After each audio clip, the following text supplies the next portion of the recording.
ঘনশ্যাম লাঠি ছেড়ে দিয়ে ফ্যাল ফ্যাল করে তাকিয়েছিল। সেই আদি অকৃত্রিম বাবা মনে হচ্ছে, কিন্তু সে ফোঁস করে শ্বাস ফেলে বলে উঠল, দুস শালা, তাহলে ধার দেনা করে কার বডি পুড়িয়ে এলাম?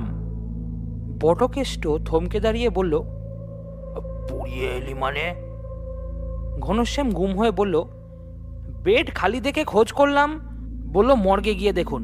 বটকেষ্ট হতভম্ব হয়ে বলল, মর্গে গিয়ে আমায় দেখেছিস? তাই তো মনে হলো। হাসপাতালের লোকেরাও বলল, তাছাড়া বডি ফুলে ঢোল। বটকেষ্ট এতক্ষণে একটু হাসল। আর বলিস নে, হাসপাতালের যা খাবার, গত জন্মের ভাত উঠে আসে পেট থেকে, কাহার টাকার সহ্য হয়। শেষে কেটে পড়লাম। আলোরানী মুখ টিপে হাসছিল। গৃহবধূর গলায় বলল, বাবা, গরম জল করে দিই, হাত মুখ ধুয়ে নিন।